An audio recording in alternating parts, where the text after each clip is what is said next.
and gentlemen, thank you for standing by. Welcome to the 2017 WNBA Pre-Draft Media Conference Call. At this time, all participants are in a listen-only mode. Later, we will conduct a question-and-answer session, and instructions will be given at that time.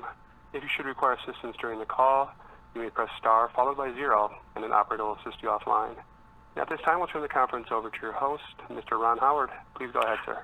Thank you very much, Tony, and thank you to our media members for joining us. Just a couple of quick factual notes before we get started. The 2017 WNBA Draft presented by State Farm will be held at Samsung 837 in New York 1 week from today, Thursday, April 13. ESPN2 will provide coverage and analysis of the first round beginning at 7 p.m. Eastern, and ESPNU will air coverage of the second and third rounds starting at 8 p.m. Coverage will also stream live on Watch ESPN and ESPN app, and you will have the opportunity to watch and listen to our first two analysts here with us joining us, Rebecca Lobo and LeChina Robinson. So we will turn it over to question and answer with Rebecca and LeChina. Ladies, thank you for joining us. Tony, if you would give the instructions on queuing up for questions, please. Thank you very much. And ladies and gentlemen, you may place yourselves in queue by pressing star 1 at this time. Once again, for any questions, please press star followed by 1. Our first question will come from Charles Howman, Minnesota spokesman recorder. Please go ahead. Thank you. First of all, congratulations, Rebecca, for your nomination in the your soon to be inducted in Hall of Fame.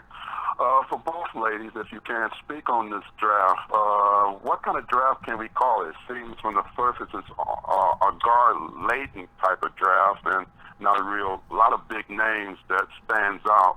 But in your assessment, what do you call this draft this year? Rebecca, you want to take that first? Sure. I'd say it's a solid draft. It's interesting because of all of the players who could have declared, had declared, it would be considered a much deeper draft. But I'd say it's a solid draft and definitely deep in the guard position. You know, last year there were teams that were looking kind of for the wing position and it wasn't there. In terms of numbers, this year there's a ton of wings that are now available. So definitely stronger when it comes to guard play, and solid when it could have been really, really deep. And LeChina, please. Yeah, I mean, I agree with Rebecca in that I think it's definitely a solid year for the draft. I mean, I don't think there's going to be one player that comes in and really just blows anybody away. I think, you know, the game is obviously bigger, stronger, faster, more athletic than we've ever seen it, and I think harder to really come in and have an impact right away for those reasons. But I think we have some very talented pieces that can come in and either get a team over the hump that's looking to get into the playoffs or increase the quality of depth of a team that's already, you know, amongst the best in the league. Thank you. Thank you very much. Our next question that will come from Gene Wang with the Washington Post. Please go ahead. Yeah, hi, Rebecca. Let me ask you first about Brianna Jones. How do you think her game translates to the next level in the WNBA, and what team do you think might be a good fit for her? And then LeChina, for you, I'll ask you the same question about Walker-Kimbrough. How does her game translate to the WNBA, and where would she be a good fit? Hey, Gene.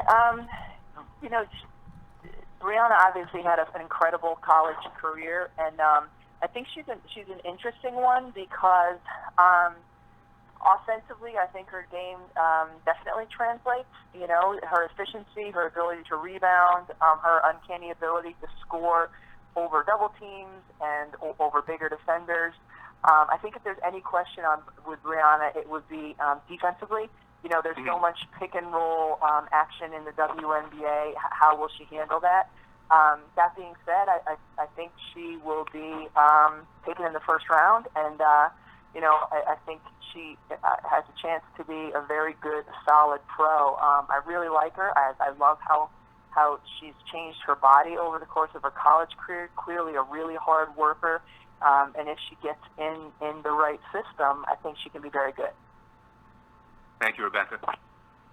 And as far as Walker-Kimbrough, you know, I really think the most exciting thing about her going into the WNBA is that she actually has that speed and the length on the wing that you need to be successful, and size that you need to be successful in the league. I think she has a lot of defensive potential, which we didn't talk a ton about in her college career because she was really great on the offensive end, but she's wiry, very active, and I think that's something that you look at as you're adding pieces to any WNBA team is where can you put them on the floor defensively, and I think she's only scratched the surface of what she's capable of on that end of the floor. Now, as far as the offensive end, much like, Brianna Jones, gosh, she's put a ton of work into becoming one of the best shooters in the country. I mean, she's an outstanding shooter from the outside. She's got mid-range game. Her efficiency is off the charts. So every team could use a player that can just knock down shots, and I really like the fact that she's got size. I think the one thing as time goes on for her, she'll need to add more strength and more girth in order to really be able to compete. I think teams may look to post her up and things like that if they've got bigger wings. And also, as she gets used to the speed of the game, becoming more of a facilitator will only earn her more minutes on the floor. But I mean, she's an incredible shooter, and I think she will do well in the WNBA. And if I could follow up that with not necessarily a draft-related question, but a WNBA-related question about the Mystics. For both of you, what do you kind of make of their off-season moves, and where does that kind of shift the balance of power in terms of the hierarchy of the league? Gene, it's Ron. Excuse me. We're just going to have one person answer this question so we can move along. That's fine. Okay. That's fine. So whoever wants to step first, go ahead. Rebecca, you want? Sure. I mean, no surprise. Mike Thibault, is a great coach, and he's done he's kind of reworked rosters in the other place when he was at Connecticut as well. I'm really excited to see Washington this year and interested to see them. I think they're going to be one of the most fun teams to watch offensively with the firepower that they have. And I can just picture them, getting up and down the floor and scoring a lot of points. I wouldn't be surprised to see them, contending for a championship this year. I mean, when you add Christy Tolliver and you add Elena Belladon to the mix of players that they already have, they're going to be dangerous. They're going to be able to really score a lot, and as long as they score more than they give up, they have a chance to be really, really good. Thank you very much. Our next question in queue, that will come from the line of Percy Allen with the Seattle Times. Please go ahead. Hi there. I just have a question for the two analysts here about how do you guys think Kelsey Plum and Chantel Osafor's game will translate into the league? I'll start with Plum. I know you're a big Osafor fan, Rebecca. I'll start with Kelsey Plum. I mean, wow, she's an amazing scorer. She can score the ball from anywhere on the floor. She's extremely determined, competitive, efficient. She was the best player in college basketball this season. I think when you put her up against other players in similar positions, the WNBA, she will have a little bit of adjustment in terms of the speed of the game, the quickness, but I don't think this is a draft where anyone's going to come in right away and expect it to be a team's best player, and if she can knock down open shots and if, she can make her teammates better, which we saw her do all this season with her ability to pass the ball, I think she has a tremendous future in the league, I think her competitiveness, her confidence, her skill level, I just, at this point, would not bet against Kelsey Plum coming in and really being a great player in this league for a very long time. Okay. I'll add on Plum quickly before I go to Chantel. I think Plum has the best chance of the players in this draft to be a star in the league. Not necessarily her rookie year, but she's a pretty special offensive talent, and coaches will get her where they need her to be defensively. I'll be really surprised if she doesn't go with the first pick, whether that stays with San Antonio or is traded elsewhere. I'll be surprised if she's not picked first. In terms of Osafor, I've loved her game. I love watching her play. For a big player to be able to rebound the way she does, sort of actually undersized to be able to rebound that way. She's a phenomenal passer.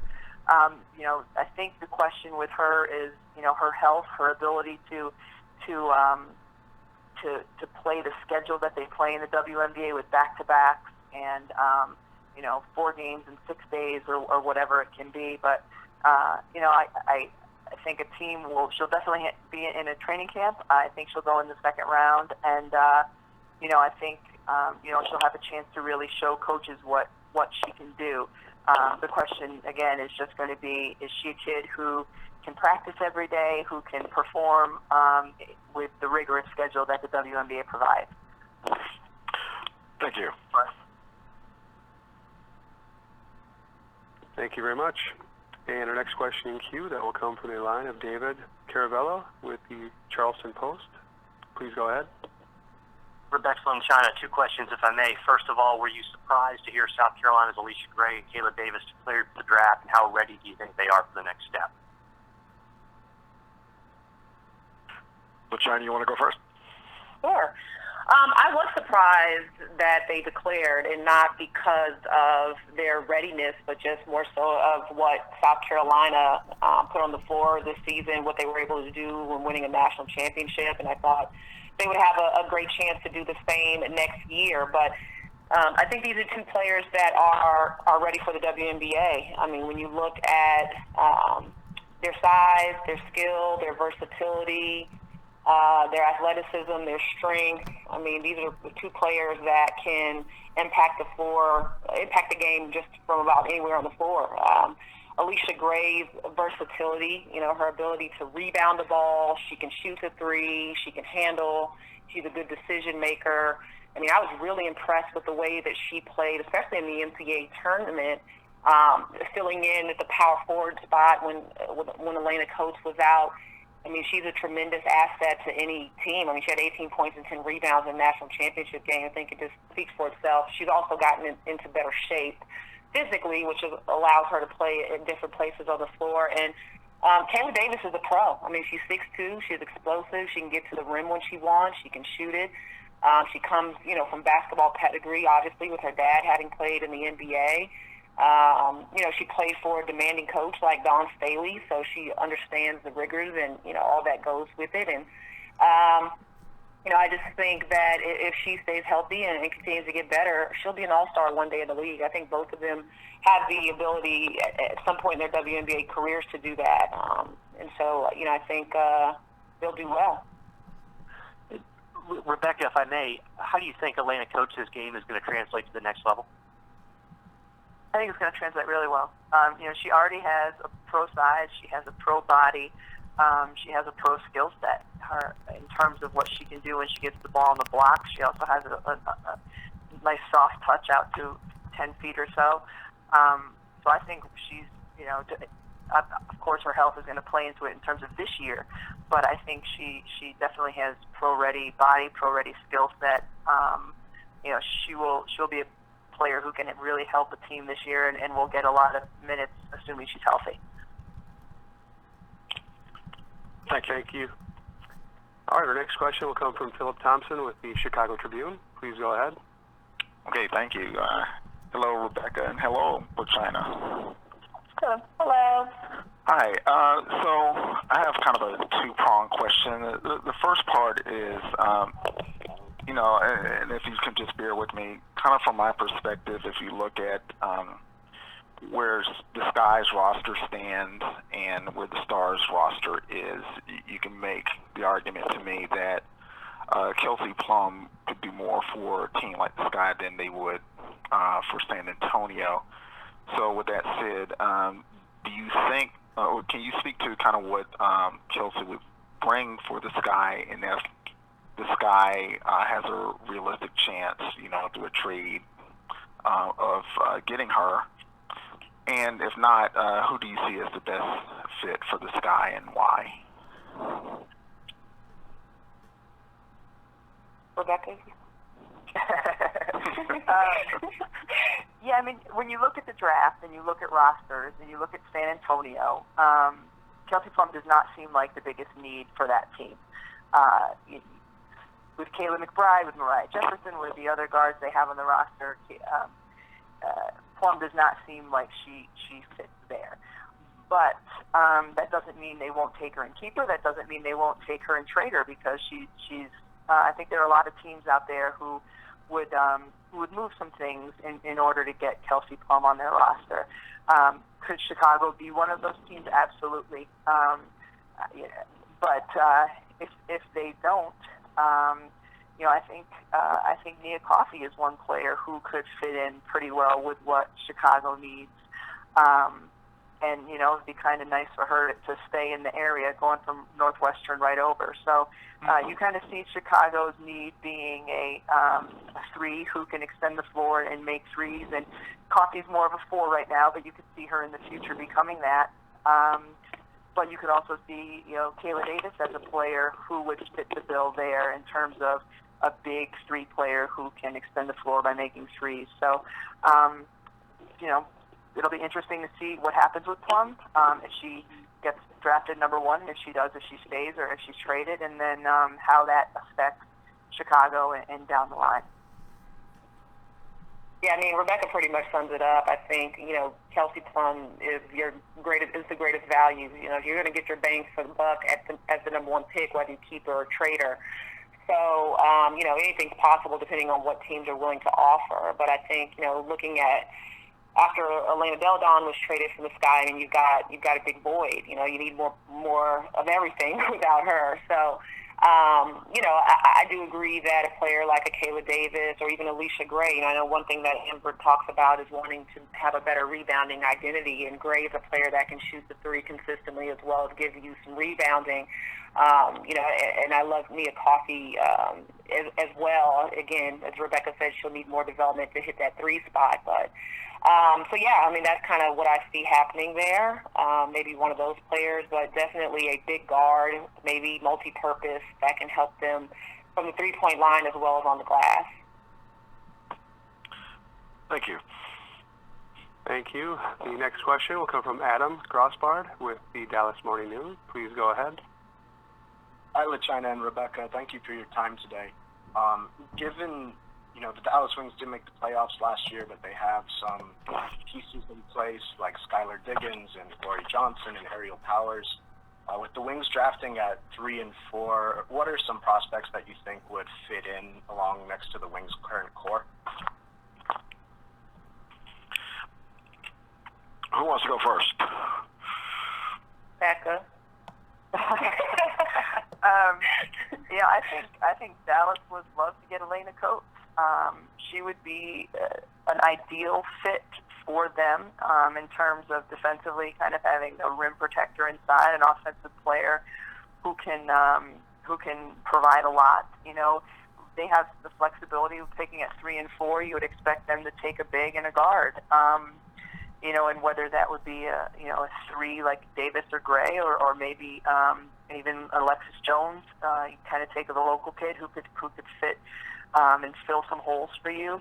But I would expect them to fill 2 positions there, 2 different positions, and if Coates is available, to me that would be a perfect pick for them.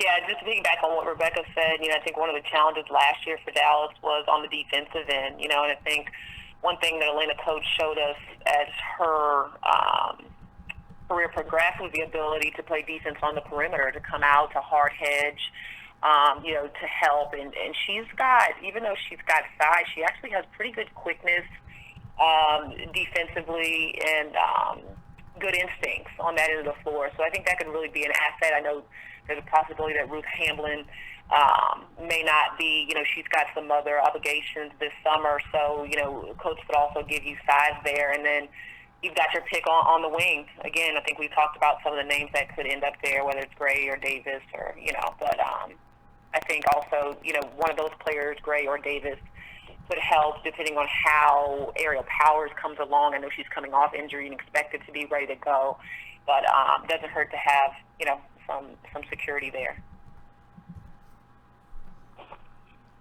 Thank you. Thank you. Next in queue is David Cloninger with South Carolina State Newspaper. Please go ahead. Hey, Rebecca, I was just wondering what Elena Coates' chances are of going number one. Did the ankle injury kind of take her out of that, or does she still have a pretty good chance to do that? You know, as we were talking about a little bit before, if you were looking just at San Antonio's needs, you would say Elena Coates fills their need immediately, and she'll be the number one pick. But I think right now, Kelsey Plum just has too much value for her not to go number one. Again, whether or not San Antonio keeps her or trades her, I think her value is so high that I would be surprised if anyone other than Plum went number one. And, you know, that's not related to Elena's injury. That's just more related to Kelsey and the season and career that she's had. Thank you. Thank you. The next question will come from Kent Youngblood with the Minneapolis Star-Tribune. Please go ahead. Good afternoon. I wanted to ask a little bit more about Nia Coffey. She played for Northwestern, but she's from the Twin Cities area. Her dad played at the U, and her brother currently plays at the U. When you talk about her need to kind of move into the three spot, you know, at least initially, what does she bring to a team as she is now?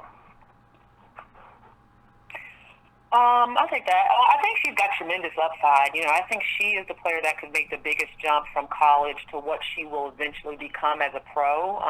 She's only scratched the surface of her potential. Her size, her length, she can drive it, she can shoot it. You know, pull up off of a pick and roll, which is a primary form of offense in the WNBA. She has a great knack for the ball and rebounding. So, I mean, she brings a lot of assets. You know, I think the pace of the game will be something that keeps her from being effective right away. I think the speed of the game. But if she can develop a handle, she will be more of an asset as time goes on because she can play the 3 and 4. I don't know if she's physical enough yet to play the 4 consistently. So that may have been a little bit of what Rebecca was hinting at. And we don't see a ton of her, you know, down low with that physical aspect, absorbing contact, that kind of thing. But once she's gotten some experience under her belt, again, I think the sky is really the limit for Nia Coffey as she has a lot of the intangibles and the physical attributes that make a WNBA player successful.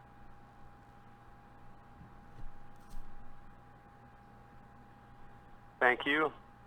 Our next question in queue will come from Brian Calloway with the Lansing State Journal. Please go ahead. Yes, my question is about Tori Jankowska and kind of where you guys see her fitting and how her game translates to the next level.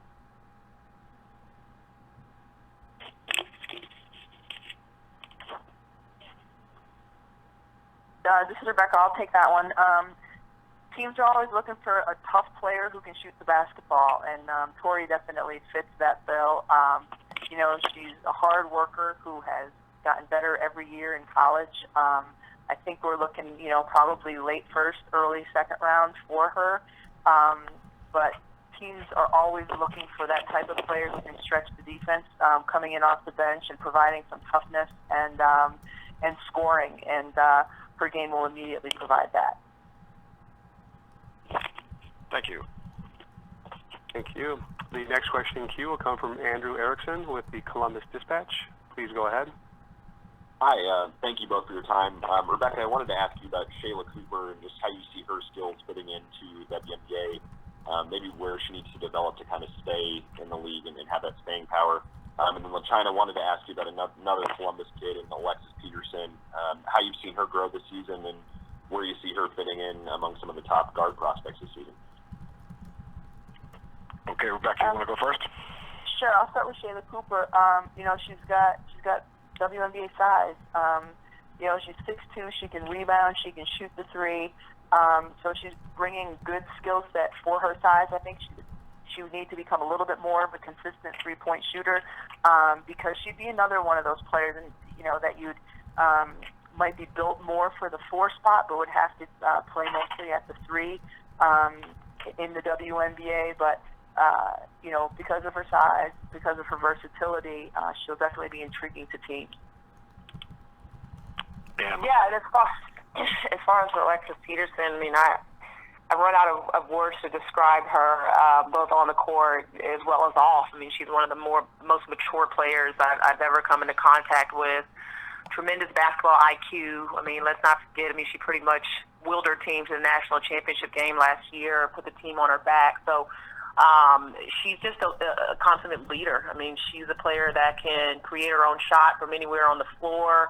She's tough, sees the floor extremely well, makes good reads off of the bounce. I think that she's an asset, and not to mention that, she's going to bring the emotion, the toughness, all of those things, but she's obviously a great outside shooter, can get to the rim and create. There's just not very many things on the basketball court that she can't do, on top of just being a great person as well.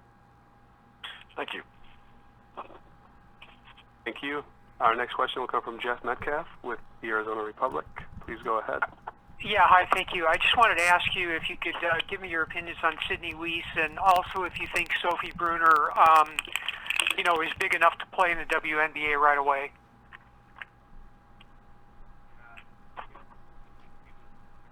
Go ahead, LeChina. Okay, I'll start with Sydney. She's a tremendous asset because of her size.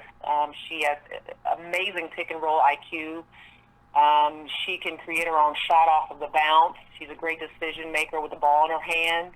Really good at creating separation, which is a skill that you need in the WNBA. I think one thing I love that she does is how she's able to occupy two defenders off of the pick and roll. She's very poised in pressure situations. I think she could also play some two in the WNBA and not always have to be at the point guard spot. But at 6 foot, obviously she has incredible vision, can see over defenses. Her three-point shot, having her not mention that, as the Pac-12 leader in three-pointers made in a career. And I think it translates very well. I think obviously the challenges we talked about for any rookie is WNBA defenses, the size, the speed of the game. I think she's going to have to put on a little bit more girth, but Sydney Weiss is the kind of player where you see her and she was built to play in the WNBA. It's just about what team she ends up with, which will determine her role on that team and how quickly she progresses. Do you want me to talk Sophie Bruner too? Sorry. Rebecca, you want me to finish that with Sophie, or are you going to take Sophie? Sure, I'll take Sophie. I think the biggest challenge for Sophie is simply going to be her size. To be a big who is only 6'1" will be a challenge for her. She'll end up in a camp and she'll have an opportunity to show what she can do. And I've liked watching her throughout the course of her career. She's got physical toughness, mental toughness. Great rebounder, can defend. It's just going to be a matter of, is there a team that, because of what the players they have around her, can have a big who is 6'1". Thank you. We have about 3 more questions for Rebecca and LeChina, or that we have time for, and then we will move to the coaches. Tony, proceed, please. Your next question will come from Jordan Culver with the Tallahassee Democrats. Please go ahead. Hi, thank you both for your time. Rebecca, you had mentioned that this is kind of a guard-heavy class. I wanted to know, Florida State has 2 guards in Leticia Romero and Brittany Brown. I wanted to know how you thought they kind of stacked up in terms of this draft class. It's going to be interesting to see what happens with those two. Leticia is intriguing. I think sometimes international players, coaches have some concerns in terms of what their overseas commitments are going to be, or their national team commitments are going to be, how much time they will miss as a result. Leticia can play. She's a high percentage shooter. She can really pass. I like her game. I'm sure the question that coaches will need to be answered is how much time will you miss during the season in different seasons because of your commitments to your own national team. And then Brown is an interesting one too. She's another player who has so much toughness, who has the ability to extend the defense and hit 3-point shots, has a good, strong body in terms of regard. So, I don't have a great feel on where Brown will go in the draft, but she will be in camp and she'll have an opportunity to show a team what she can do.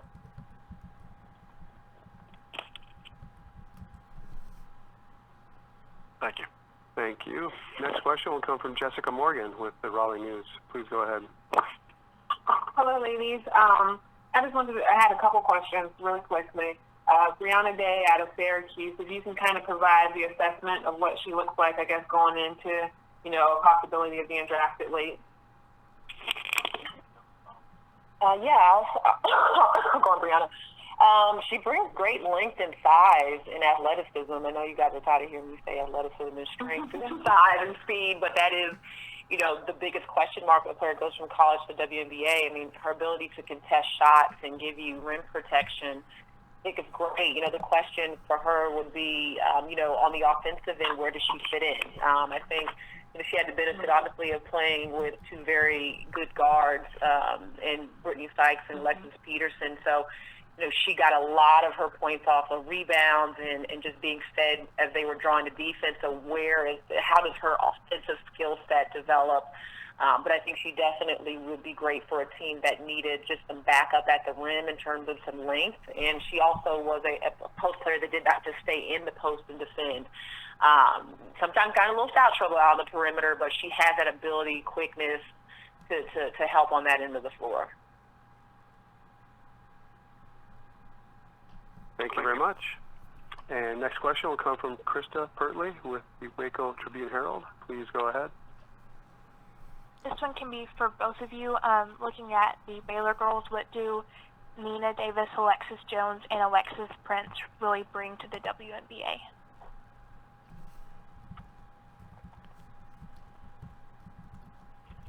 All right, LeChina, you're up. Rebecca, I just finished. Oh, my bad. Rebecca, you're up. All right, I'll go ahead. Alexis Jones, I think, will be the first of those players taken. She's compelling. She can create her own shot. She is a very good three-point shooter. She can play the 1 or 2. Teams really like combo guards. I expect her to be taken in the first round and have a chance to play a lot her first year. Prince has great size. She's a good defender. Also extends defense from the three-point line. So, interested to see, she's one of those kind of three players that we talk about with, around the 6 foot size area who can shoot the ball and do some things. Nina Davis is the most interesting one to me because she had so much success in college and has,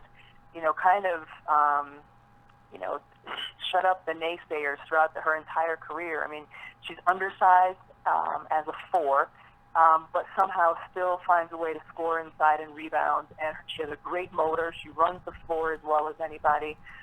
The question with her is, she would be one of those players who would have to become a 3 and not a consistent three-point shooter. She kind of has the funky look to her jump shot. But at the same time, I don't know that you would doubt her because of what she's done in college and her motor and her toughness and her work ethic. So she's a player who's particularly intriguing to me in terms of which team gets her, what kind of a system she goes to, and then what she can bring night in and night out to a team. So, I've really enjoyed her throughout her college career. But the question is, okay, what position is she? Where does she fit? Which team can really use and take advantage of the unique things that she provides? Thank you. Our next question will be the last for Rebecca and LeChina, and then we will move to our coaches. Thank you. Great. That comes from Seth Berkman with the New York Times. Please go ahead. Hi, Rebecca. Hi, LeChina. With Kelsey expected to be the top pick, a lot of media attention obviously will follow her. Throughout her record-breaking season this year, a popular narrative became kind of comparing her to James Harden of the Houston Rockets. Obviously, that's something that's complimentary in nature, but last year, Breanna Stewart brought up a point of preferring to be compared to Maya or Elena instead of the Kevin Durant comparisons that came out. I was wondering, as analysts, commentators, former players, would you like to see it evolve to a stage where we say Plum is, just to throw a name out there, like a lefty like Skylar Diggins when we do comparisons? And is there a current or past WNBA player that you would compare Kelsey to at this point in her career? Oh, that's a good question. I will say that I think You know, and just looking at how long the NBA has been around versus the WNBA, we're still dealing with a generation of players that have had the league around for their entire lives, but still, you know, are seeing a new level of exposure for the WNBA versus what they saw for the NBA. So a lot of their player comparisons and, you know, I mean, when you talk to Kelsey Mitchell or even Kelsey Plum, I mean, they watch a lot of NBA. So it's to be expected that the NBA players are, you know, those that they may identify with more. I think one compliment to the league, though, is that we're seeing women do things that we've never seen before. The athleticism, the skill, the talent that's on the court. And so we may not be looking back necessarily at what we've seen from the WNBA in the past, but instead, you know, seeing a level of athleticism that reminds us of the NBA, which I think is a good thing. So, yeah, you want to, whenever possible, try to compare WNBA players to other WNBA players, but I think we're just seeing a generation that's doing things that we haven't seen before in terms of the talent level, the skill, the athleticism, and so we find ourselves making a different comparison at this point. Okay. I don't know what Rebecca thinks, but I completely agree with you. I think actually it's a pretty high compliment if you can't find another WNBA player to compare that person to. Brianna Stewart was a unique, new, gifted player that entered the league last year, and so you might say, all right, Elena Deladon, but that wasn't the right comparison. Stewie's just different and from really anyone we've seen in the league before, and that's why you have to look at the much broader range of players. I mean, Ron, how many players are in the NBA? In the WNBA, we have, what, 122 max? 144, so, yes. How many? 144. In the W? Yes. Okay, that's if we're a full roster. What are we at in the NBA? I mean, a lot more than that over the course of all this time. So, you know, so that's a similar thing with Kelsey Plum. When have we seen a player with this skill set, with this efficiency, with that body type? I can't think of one. And so I think that's why sometimes you go to comparing them to the men's players. You know, 5 years down the road or whatever, a couple years down the road, if there's another 6'4" kid who can play like Brianna Stewart, it's easy. You make that comparison. But right now, that's the great part of the WNBA. You've got these unique physical specimens, unique skill sets that are coming along, and we just haven't seen them before, and that's a perfect example of how the game's evolving. Thank you very much. At this time, I'll turn the conference back to Mr. Howard for any closing comments. Thank you so much. LeChina, Rebecca, thank you so much. You guys have been awesome, and we will look forward to hosting you in New York next Thursday night and to watching and listening as you bring us the draft telecast. Thanks, ladies.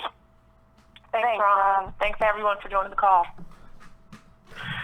And to our media, we ask that you stay with us as we bring on our 4 WNBA coaches. To those of you who are emailing me saying to bring up your question, ladies and gentlemen, I am not controlling any buttons here.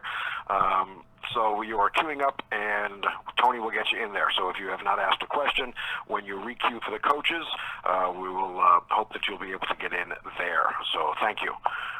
And we will welcome in our coaches. And please log just a moment, ladies and gentlemen. You'll hear music until we reconvene.